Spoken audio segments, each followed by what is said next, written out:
Hey there. All right, so let's start learning some new skills. Let's learn some crochet basics. Or maybe this is a refresher for you. A few of you said that you had learned how to crochet earlier, but it's been a while and you've forgotten some stuff. So this will just be a refresher for you. Before I start, if you are left-handed and you're watching this and you're like, oh, I'm not going to be able to do that because she's a righty, don't despair.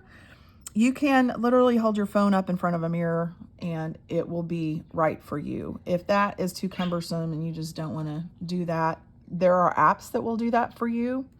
I don't actually know the names of them, but I know they exist, and I think websites too. So you can just Google that and see if you can find something and remedy that issue that way. All right, so let's talk about what we're going to cover. And I think I'm gonna maybe break this up into some smaller videos. Well, first of all, we're gonna learn how to slip knot. We're gonna talk about how to hold and tension your yarn.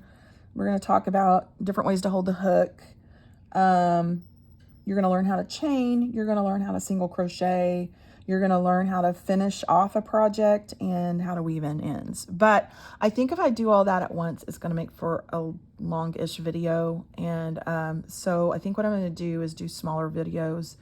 That way it's broken up into smaller chunks and it takes less time to load, and then you can watch them at your convenience. I'll number them so that you know which one to watch in what order.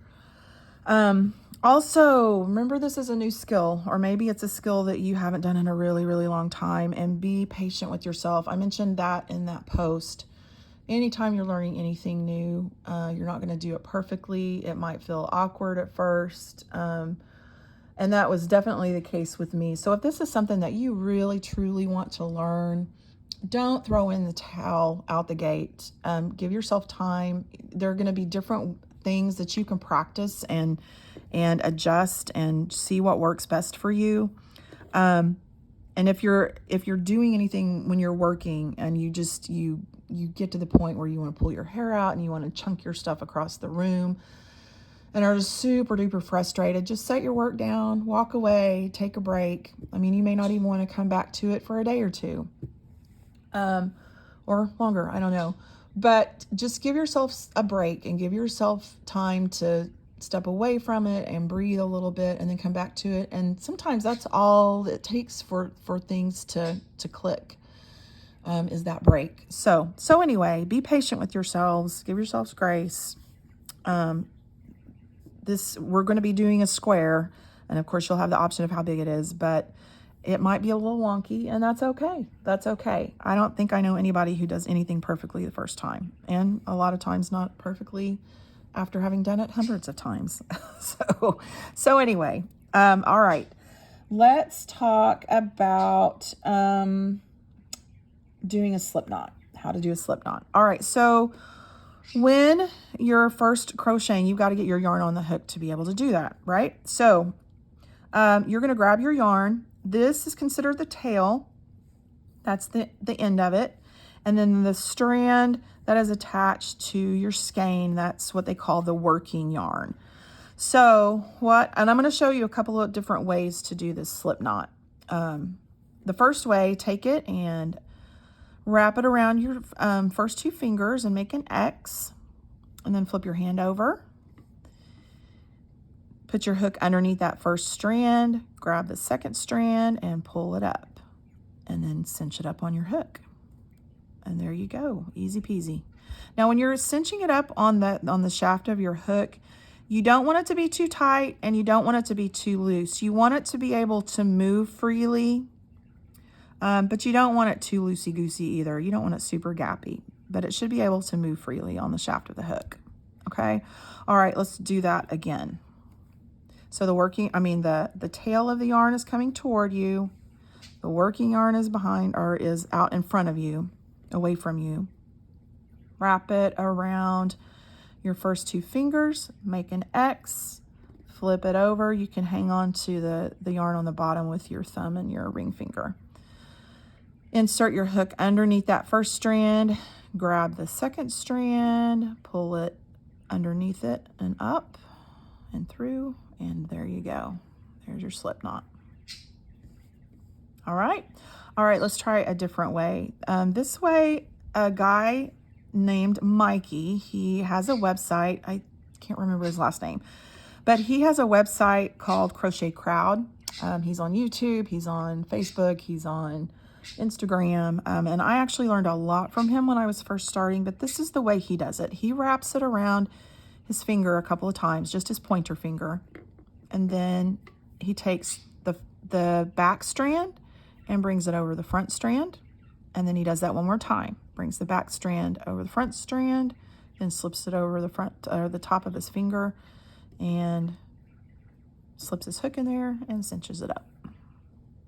So let's try that one more time. Tail is toward you, working yarn is out away from you. Wrap it around your pointer, and make sure you're not wrapping it too close to the end of your finger. If you do that, it makes it really hard to slip the strands over each other. So, you know, kind of come back toward your knuckle. So wrap it a couple of times. The back strand, bring that over the front strand, and then do that one more time. Back strand over the front strand, then over the tip of your finger. And put it on your hook and cinch it up, and you're good to go. All right, let's talk about how to hold the hook, how to hold the yarn. There are usually, well, I say usually, I've only seen people hold their hook two different ways. And the first is a knife hold, which is exactly what it sounds like. You're holding it like you would hold a knife. This is the way I hold it. The other hold is a pencil hold or a pencil grip. And it sounds exactly like the wording. You're holding it like you hold a pencil. My grandmother held it like this. There is, I will say, a little more wrist motion, it appears to me, at least when I do it, with a pencil grip. So if your wrists ever give you issues, you know, you might not want to do a pencil hold. There's not a right or wrong hold. You do what feels comfortable to you. You might want to, you know, try both ways and just see what feels natural and comfortable and pick which way works best for you. All right, holding the yarn. This honestly is for me, it was the hardest part of figuring out how to crochet. I would watch videos and tutorials, and I would understand what the teachers were trying to tell me. I understood the concepts. I knew what I needed to do, but then getting my hands to actually do that was so difficult. So again, give yourself grace. This is a new skill, and learning the techniques, it's just going to take time. The mechanics of it, building that muscle memory with your hands, it takes time. So one way people hold their yarn is just to lay it over these three fingers and then bring it over their pointer finger and crochet that way. And I'm just going to I'm not going to actually do a tutorial I'm not really showing you what to do. I'm just like showing you an example of how that works. So they're gripping it with these fingers. It's being fed over that pointer, and you're grabbing the yarn that way. A lot of people do that. Okay, some people will wrap it around their pinky to tension it, and then bring it over their pointer, and then same thing. It's just like fed that way over the top of their pointer while they're working. The way I do it is I slip the yarn over my ring finger and then bring it over my pointer. Also, some people extend their pointer like this. I was doing that, you know, to show you, but when I get in a groove, I don't actually do this. I get hand fatigue when my pointer is out like this, and my tension gets tight and gets off. But again, try it out. If it feels comfortable to you, you do it that way. Okay, so I've got mine over my ring finger. I'm going to bring it over my pointer. I will extend my pointer just while I'm doing this, just to kind of show you. But if you do that, like, you're not having to grip. If it's wrapped around your pinky, or if it's fed through over your ring finger, then you're not having to grip it with these fingers and try to do this too. You just got to try different ways, guys, and see what feels good, okay? But when I do it, it's fed over my ring finger, but I don't typically, like when I'm starting out chaining, I might do it like this. But usually what I do is I hold it with my pointer and thumb, and then I kind of, like, it's still over my finger, but I flick my wrist up and grab it. The very beginning of any project that you're working on is very fiddly and very awkward, basically because you don't really have anything to hang on to yet. You're just starting it. So anyway, those are some options. Just try some out. You might Google it and see how other people do it. And that they just might give you some more ideas. All right. So let's talk about chaining. So when you chain, you're going to take your working yarn and, again, put it however you decide to hold it. I'm doing it like this. What you want to do is take your yarn, and this is called yarning over. If you're looking at a pattern and it tells you to chain, the abbreviation for chain is CH. And a good pattern should have all of the abbreviations written out and tell you what represents what letters they're shortening, or what words they're shortening, and what those abbreviations are. But typically chaining is CH. And so the very beginning, the first step of chaining is called yarning over. And if you see that in a pattern, it's abbreviated YO. And what you do is you take your yarn, your working yarn again, and you're moving it from the back to the front over the top of your hook.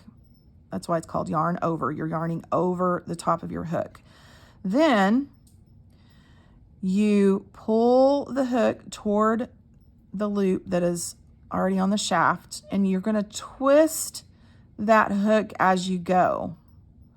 And the reason you want to twist it is because you see how that loop is teardrop shaped? Well, the head of your hook is also teardrop shaped. And if you try to pull it through like this, you're going to snag it on the loop itself, and you don't want to do that. Okay, so yarn over, you bring the yarn from the back over the top toward you to the front. Let me cinch this up a little bit. It's a little bit too tight or too loose. And that's a yarn over. Then you rotate your hook toward you, twist it toward you, and you're snagging that yarn as you go. And then you pull it through that loop. And that is a chain one. Okay, let's do it again. You're going to yarn over, YO. You're going to take the yarn from the back over the top toward you. Then twist the hook, rotate that hook toward you while you're grabbing that yarn and pull it through the loop. Bring the yarn from the back to the front over the top of the hook. Rotate the hook toward you, grab that yarn, pull it through the loop. Take the yarn from the back to the front over the top, rotate the hook, rotate the hook toward you while you're grabbing that yarn and pull it through the loop. So you've got 4 chains. Okay, I'm going to show you this in real time. I'm going to speed up.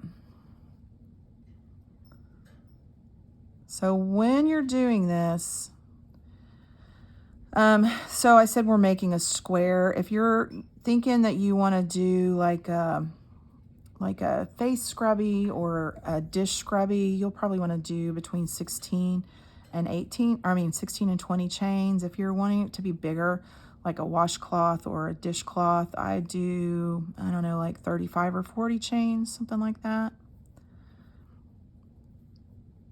And what you might want to do is just, you know, chain a bunch and then undo it and do it again and just, you know, keep practicing it. Let's see how many I have here. 1, 2, 3, 4, 5, 6, 7, 8, 9, 10, 11, 12, 13, 14, 15, 16, 17, 18, 19. Ah, one more. I'm just going to do 20. All right. So then you've got 20 chains. And there you go.